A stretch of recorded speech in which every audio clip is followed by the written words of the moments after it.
Ni wewe? Where were you taken?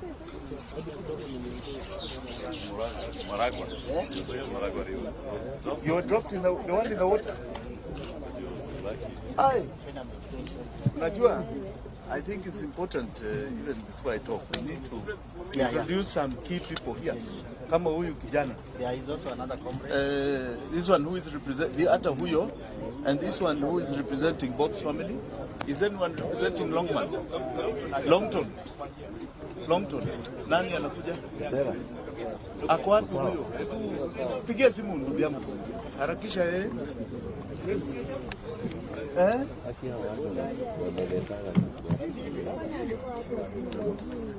Gateje amefika.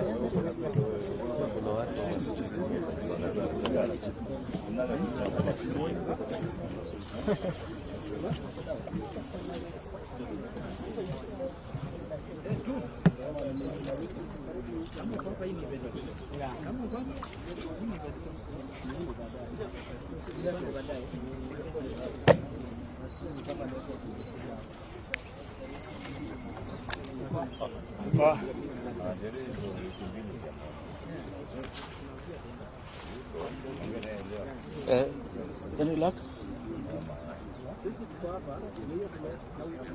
Okay.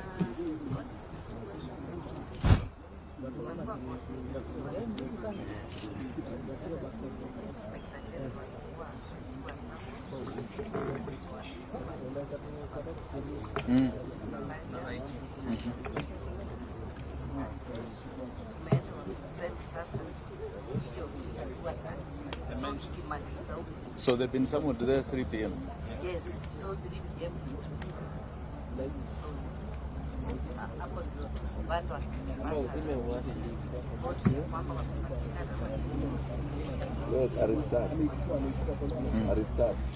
Okay.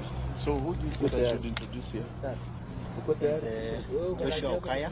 So what we'll do, we'll ask everybody here to introduce themselves. Okay, are we ready? Yes. Asanteni sana. We want to thank you all for coming, especially the fourth estate. This is a very serious moment in our country's history. We are going through probably the worst times of constitutional delinquency we have ever witnessed from a head of state. We have a head of state who has decided that the constitution is irrelevant. We have police officers and so-called armed forces that have decided that our democracy and the tenets for which our forefathers fought for this country have been suspended. There is only God that we recognize that is above us. Everybody else is below the sovereign Kenyan. That is the wish of God. That is the constitution of this land. We have a statement here in relation to the killings and abductions that have been going on in this country ever since the peaceful demonstrations that started in June. Many of us on this table are victims of this. We have families here that have been so devastated by the loss of loved ones, especially young ones. But before I read this statement, I would appreciate your patience in recognition of some of the people who are seated here with me. Some people who are here with me have suffered untold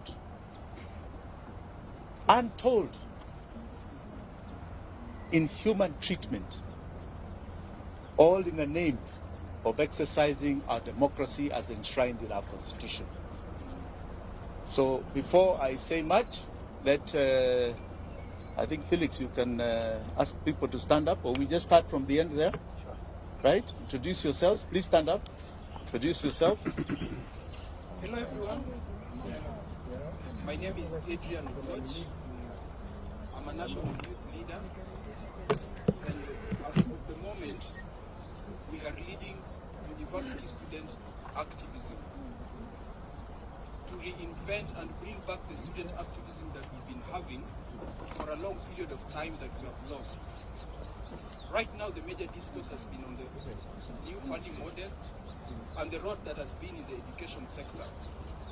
And we want students to be active and aware of whatever is going on.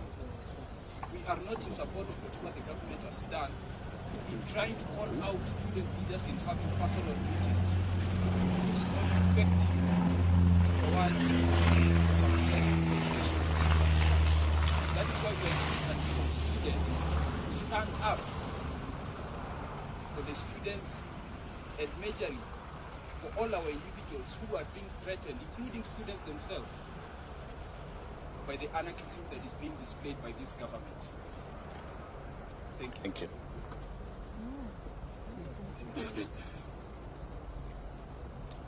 So hello everyone. Hi. Okay, my name is Julius Kimani. I think these discuss of together as this issue because I believe at stake here is our very lives, our very existence. Police are killing people, acting people, and I don't know why it should happen in a country that is what is so constitutional democracy. It's very sad. Right the other day, I read in the media, the social media, about the bodies that were retrieved from Kware, the families of the victims. They are being threatened.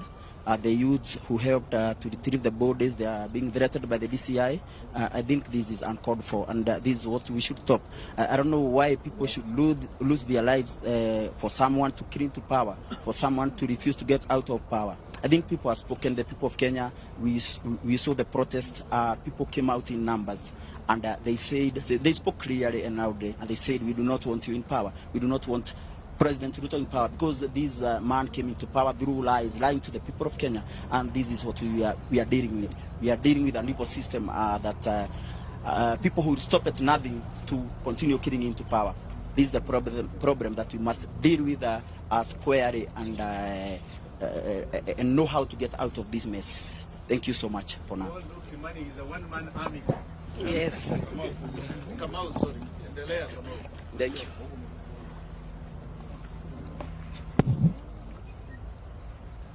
Habari zenu. My name is Florence Kanywa. I'm a social justice activist, and I am the Linda Women League Free Kenya movement. Just to let you know that the 3 persons who were abducted on 19th are members of Free Kenya movement. Bob Jagin being our chairman, and we are really saddened by what happened, and we are here to demand they be brought back to us, dead or alive. Thank you. Good afternoon. Charles Ole Sakei. I'm Charles Ole Sakei from Kajiado County, youth leader from Kajiado. I am here representing Bob's family. I am from Free Kenya movement.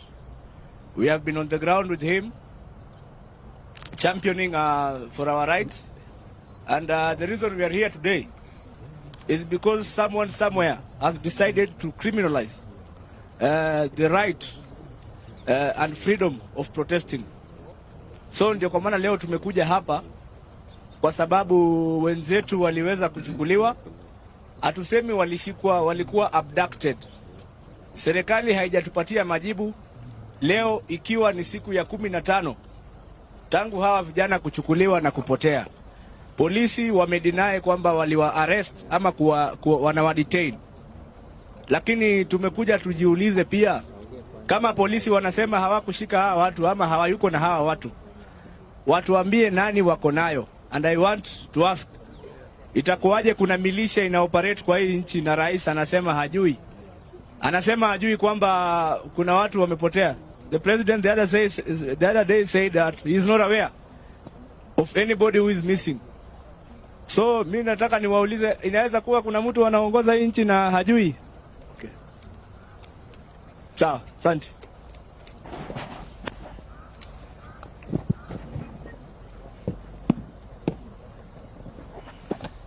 We'll come back to the introductions. Ladies and gentlemen, as I said, we are at a very sad stage in the country's history. I'm going to read this statement and know that it has been compiled by all of us because we want to send a message directly to William Samoei Ruto. Directly to him. Crooked Ruto is responsible for the illegal abductions and killings. Today, we stand in solidarity and empathy with all the families here and those who did not make it to come for their sons and daughters who have been abducted and have disappeared. It is devastating for a family and friends when a loved one disappears. Yet this is a harsh reality facing Kenya today. I myself am very touched by the plight that has been going on, and more so because WANJIGI and the Longman twins came to visit me in Kamkunji after I was illegally arrested by the police. They were abducted after visiting me. This is 3 weeks now, and they have not been seen, notwithstanding a lot of the court orders. So this is a direct affront to some of us personally. Your pain is my pain. We are sounding the alarm. We are on the edge of an abyss and moving speedily in the wrong direction. We must wake up and collectively demand for truth, accountability, and justice. Many times it is said that if it happens to one, we keep quiet. It happens to another, we keep quiet. Eventually it will land in each of our doorsteps. We saw this during the abductions of so-called terror suspects. We've seen it over the years. But because there is a security team that tells us that it's for our benefit, we keep quiet. Today they have extended it to people who have been peacefully demonstrating in this country. Abductions is becoming a way of life. Extrajudicial killings a way of life. This is not the Kenya that was envisaged even by the makers of the new constitution. The terrifying illegal abductions, enforced disappearances, and extrajudicial killings in Kenya remain a state strategy to spread terror amongst us. The feeling of insecurity and fear it generates is not limited to close relatives of the abducted or the disappeared only. It affects each and every one of us. Illegal abductions and enforced disappearances violates the right to life, liberty, protection before the law, and protection from other cruel, inhumane treatment and punishment. Abductions victimizes the families, relatives, friends, and victims and survivors like we have here. We have a young man here who was abducted all the way to Maragua. He will tell you his story. Abductions are a gross violation of the international law, including the Rome Statute. Abductions are kidnapping. Please understand. The state is kidnapping people kidnapping Kenyans.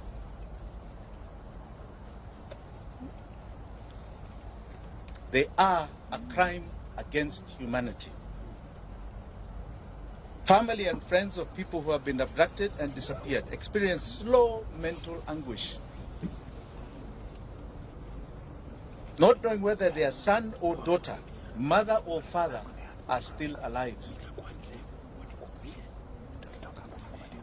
not knowing whether he or she is being held or how they are being treated. Searching for the truth put whole families in great danger. There are some families we wanted to visit. I myself directly, with my deputy Willis Otieno, and I can tell you those families are afraid. They want to meet us in private because they are afraid that the attention we may cause will victimize them.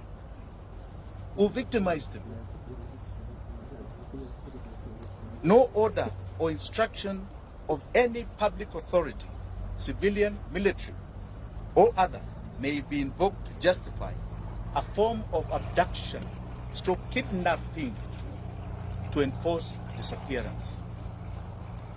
Any person receiving such an order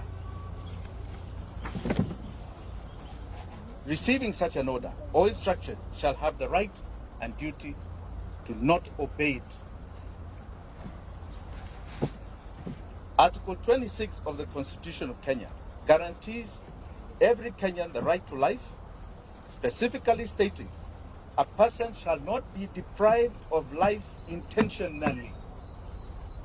Article 28 and 29 of the Constitution provides the human dignity, freedom, and security of the persons, which includes and not be subjected to torture or treated or punished in a cruel and inhumane manner.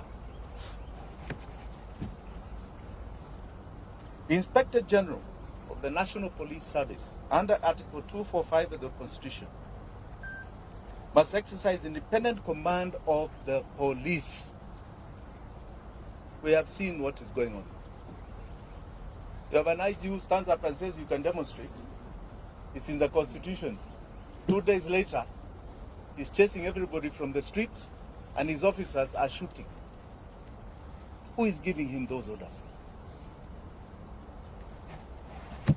The IG is constitutionally required to ensure the police operate with the highest standards of professionalism and comply with constitutional standards of human rights and fundamental freedoms while performing their work.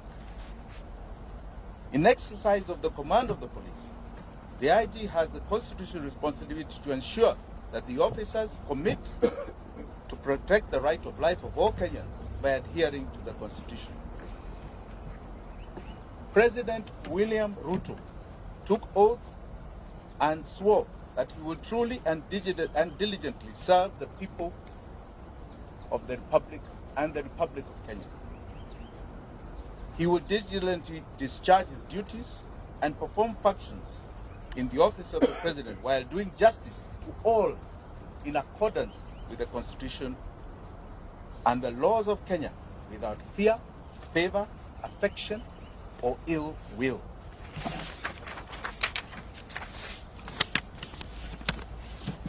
President Ruto, and I say crooked Ruto, the crooked man, took oath and swore to faithfully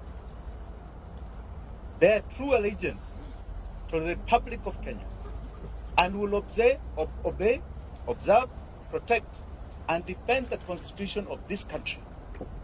And he will protect and uphold the sovereignty, the integrity, and the dignity of every single Kenyan. That is an oath you are swearing to God before 54 million Kenyans. Regrettably, today it can be confirmed that crooked Ruto has not only violated the Constitution of Kenya, but has contravened his oath of office. He has become a constitutional delinquent. For the avoidance of any doubt, if any of you have any, Crooked Ruto is solely responsible for the abductions and forced disappearances and the murders of young Kenyans, Gen Z. He has turned his police force into a political militia. Kenyans must never forget William Ruto's history. And Kenyans will never forget what he's doing to us today. Crooked Ruto is hypocritically mocking, laughing, and demeaning the abducted, disappeared, and murdered sons and daughters of this country, and their loved ones who are painfully crying daily. The only crime they have committed is exercising their constitutional and democratic right to peacefully and unarmed demonstrate on the streets in our country. We will not yield to Crooked Ruto's tyranny. We will not. Because to yield is to advertise to all those that have fought for the democracy that we have today, starting from 1920. We are telling them that we have succumbed to the will of tyranny. William Ruto will not take us there. He is no different. When you look at that man, read the history of people like Pol Pot of Vietnam, Adolf Hitler. Read the history of Amin Dada, who was just next door to us, Umar Bashir, who created atrocities in Sudan. He is no different. It's not a man to glorify. That is a man to feel shame that he represents this great country called Kenya in any position. Finally, I wish to assure the abducted, the disappeared, and their families here and home, you shall never be forgotten by Kenyans. Ruto may forget, may ignore, but we will never forget. You are the true freedom fighters of our time. You are the heroes and heroines of this country. Forgetting you is rejecting our own identity. Forgetting you is to renounce the meaning of our life. Forgetting you means that we do not even love our own families. We will keep the memory of our abducted, our disappeared, our murdered. Forgetting them is allowing Crooked Ruto to achieve his goal of erasing our loved ones from this earth. We are going to continue demanding justice. We shall relive their memory as we do. The abducted, the disappeared, the murdered shall live forever in our minds, in our hearts, and etched in the history of this country. Thank you very much. Do you have any questions? Yes. What's your name? My name is Barack from the Sleepers.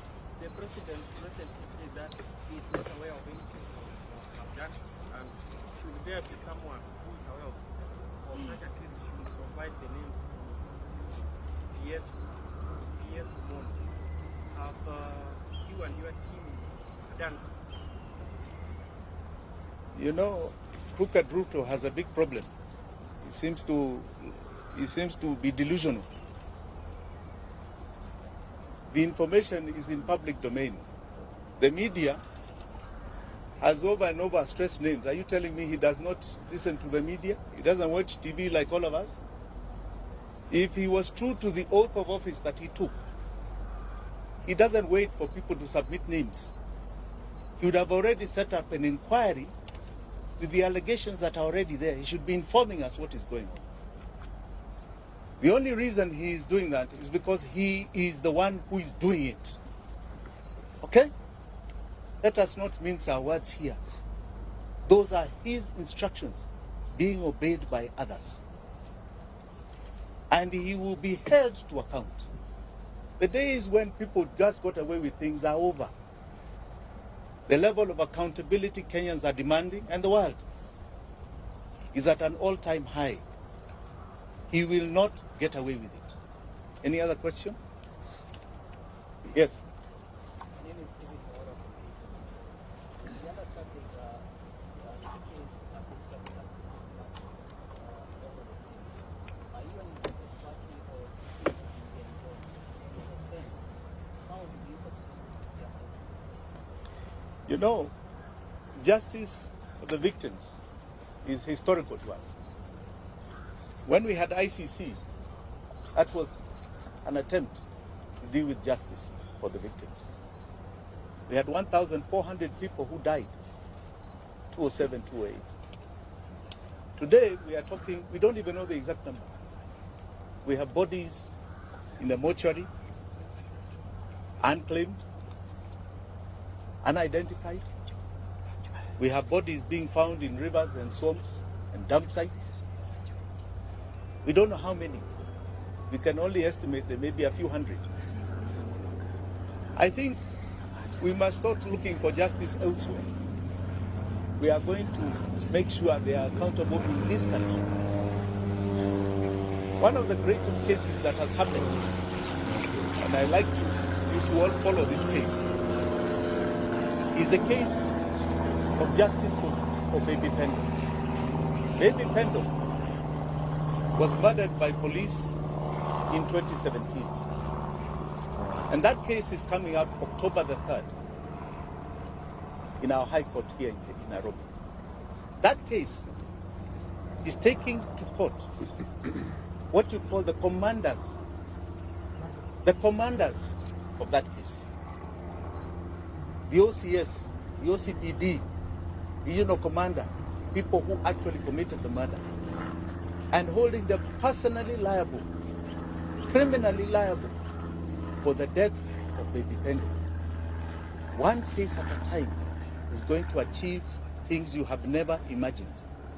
We've been very supportive of that case. It has taken 5 years. We are now almost at a critical point.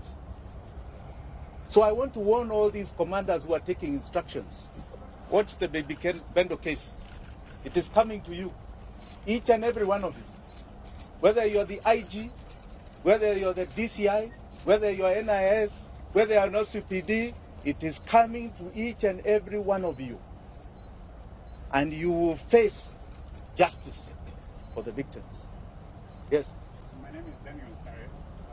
Do you think the courts are doing justice to those people that have advocated their cases taken to court? So far, I have no major complaints with the court system. I don't. I think they're doing a very good job. Today we got an order. I think the IG is supposed to appear this afternoon. Yes. Well, I think we're quite happy with what is going on in our courts. Yes. My name is Sophia from KK. I just Yes, wanted Sophia. to know, to clarify, have you, I know you have, I just want to hear from you, have you actually reported, the missing people, and what has been the reaction from the, the DCI and the guys that you reported the cases? They have been reported to every single police station that is responsible. In other words, where we assume, let's just say we are assuming, were the areas of abduction or the areas where the families come from. They have been reported. Have you ever sought a comment from the IG? Have you? You're asking us, have you? Why are you not seeking comments from those people? They are the abductors. They are being accused every day. I'm here accusing them. Let them stress their defense. Okay? I was just asking if you follow the due diligence. Absolutely, absolutely. But the onus is not on us. The onus is not on us. It has been done. But don't be like them who want to say, oh, nyinyi mufanya report, mufanya. It's not about us. You think people are creating fake bodies and fake missing persons?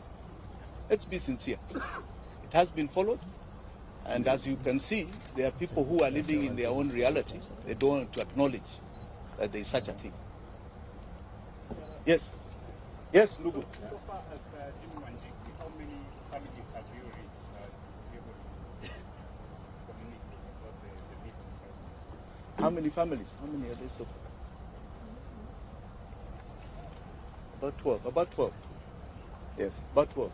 But as I told you, we are having very serious challenges because these families are very frightened.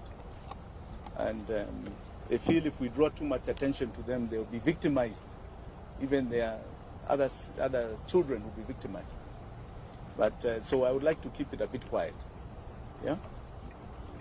Anything else? Yes. Yes, good afternoon. Two questions. One, I understand that we have a case active in court. But the last time when you were in the press and you informed the public that your team is doing an assessment and very soon you will let the person know how much the damage was for the police officer who read it. Two, you mentioned that everything is in cloud, and that's why you're confident enough that there were some items that were planted in your favor. This part of the evidence you will present before the courts to be present or satisfy the judges with the evidence? Thank you. Thank you for that question. You know, I didn't call this for myself. I was here to talk about others. Kesi yangu itakuja. And I want to assure you, as I assured you then, it will be a shocker case. Okay? A shocker case. But I'm not here today to talk about that. I'll come to me. Today, I'm here. All right? There are people who are not here, who have not only died, others have been abducted. We don't know whether they are dead or alive. I think that's really the concern. Mimi niko hapa, niko hai, niko sawa. My family wako hai. Sindio? So we'll come to that. Yeah. Sorry, last question. Yes. We know some of the people that were abducted, they are only wanategemewa kama watu kwa familia zao. I mean, you as Breadwinners. Yes. you as Jimmy Wanjigi, is there any way that you feel like you're going to be able to support them until they... My friend, why are you asking me of private arrangements? Sio hapana kitu ya public. Kuna watu wengine ambao wanasema kitu. Any other question? Yes, ndugu yangu. From? Sorry.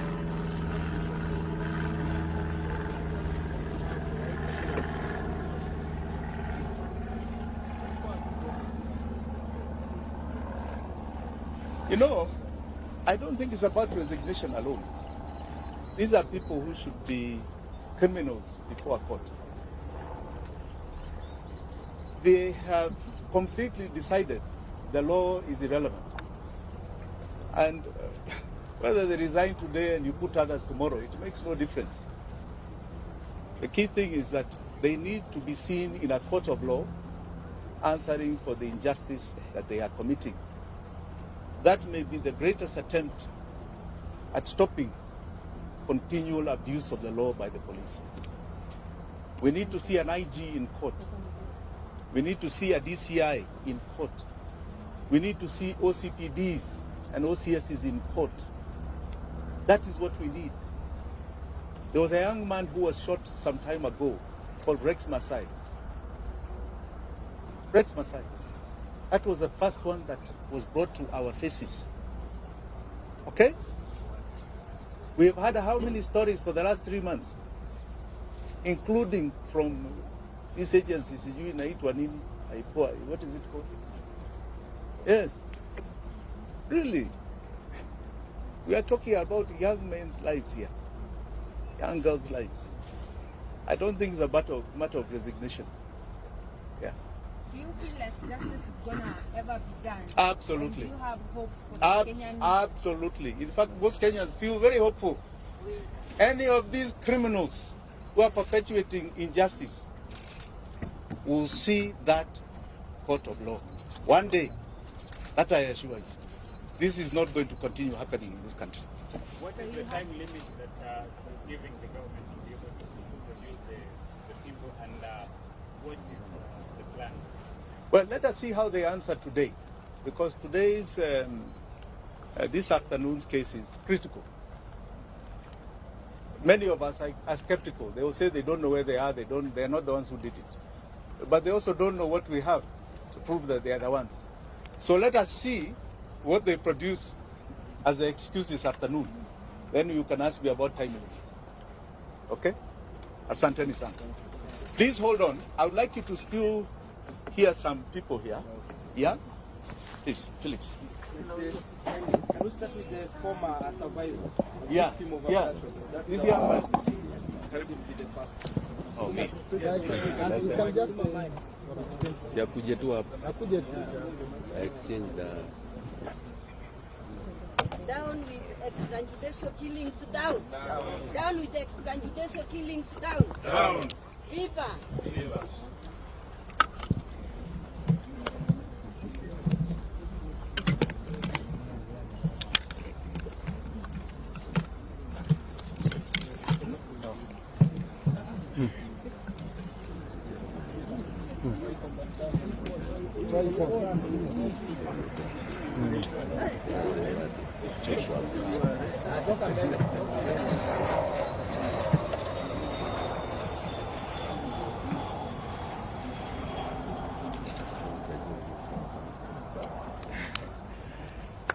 Good afternoon. My name is Joshua Okayo.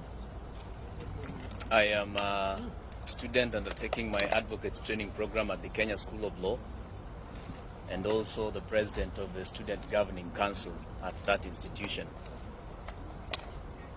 I have been very actively participating in protests that we've seen in the past 2 months.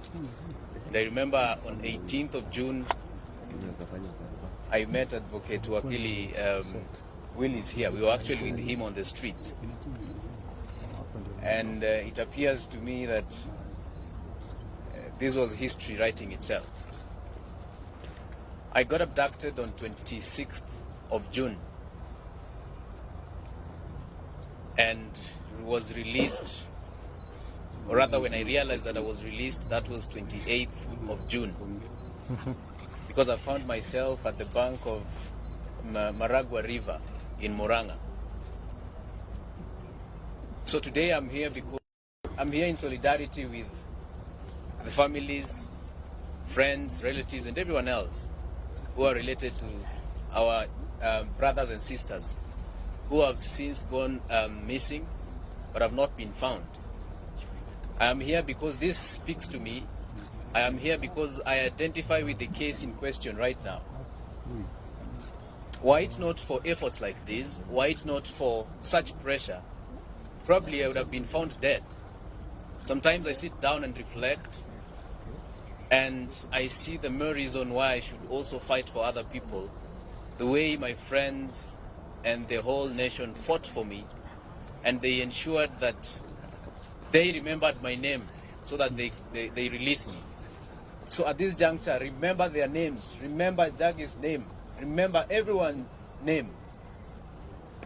And I would encourage Kenyans to all push for the release of these people.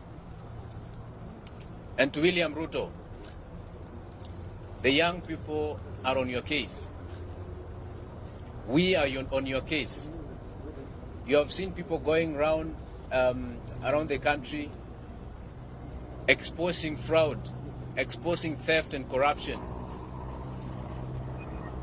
That is just a process to ultimately get you out of office. It might take time, it might be slow, but I can promise you, ultimately, the voices of the people of Kenya shall reign supreme. I want to say, Paul, to the families, because I know how this affects families.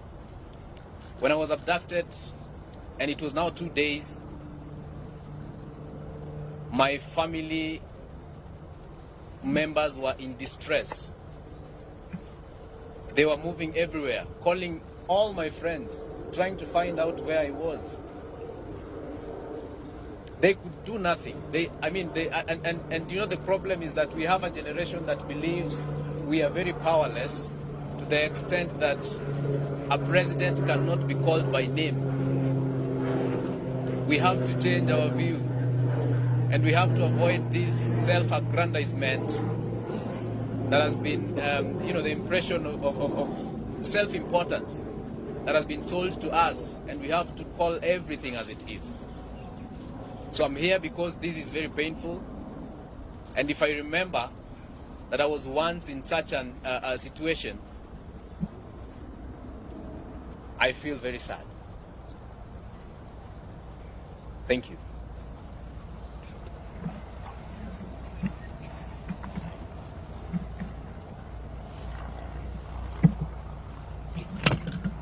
Free Jamil, free Jamil. Free Jamil, free Jamil. Free Aslam Longton, free Aslam. Free Bob Jage, free Bob Jage. Free Bob Jage, free Bob Jage. Free Bob Jage. Free Jamil, free Jamil. Free Jamil. Free Aslam, free Aslam. Free Aslam. Thank you very much. I'm Willis Otieno, advocate of the High Court of Kenya.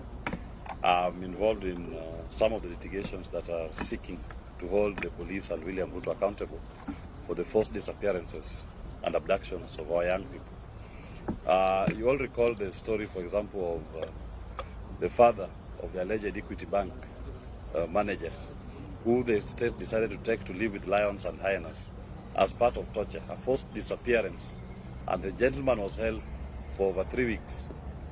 Now, if we believe in the rule of law, and you think the person is a suspect who has committed an offense, our courts work every day.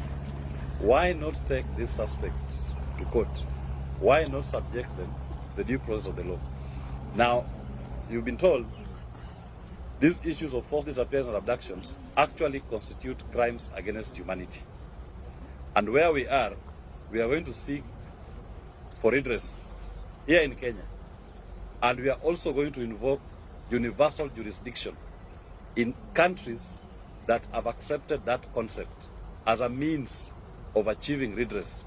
So to those police commanders, and even to William Ruto, rest assured that under the universal jurisdiction principle, we will hold you responsible and will try you for these criminal offenses. And that is not something we are going to do next year. We are going to do it this year. So don't be surprised when you start seeing charge sheets flying across the continent, across the globe, in which police commanders in Kenya and even William Ruto will be an accused person.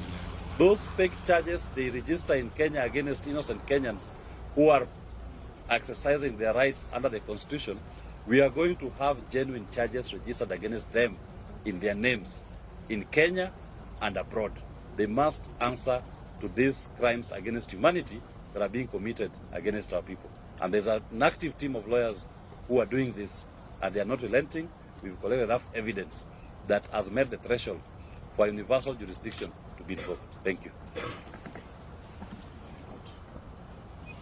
I think one more word.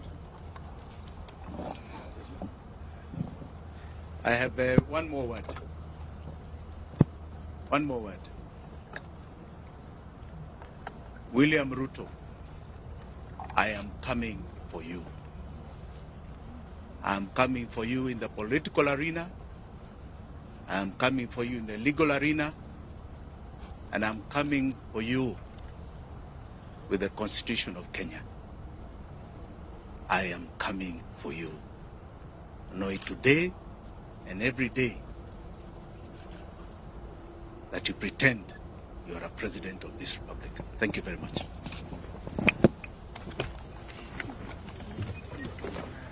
Wasiende kuchukua hiyo.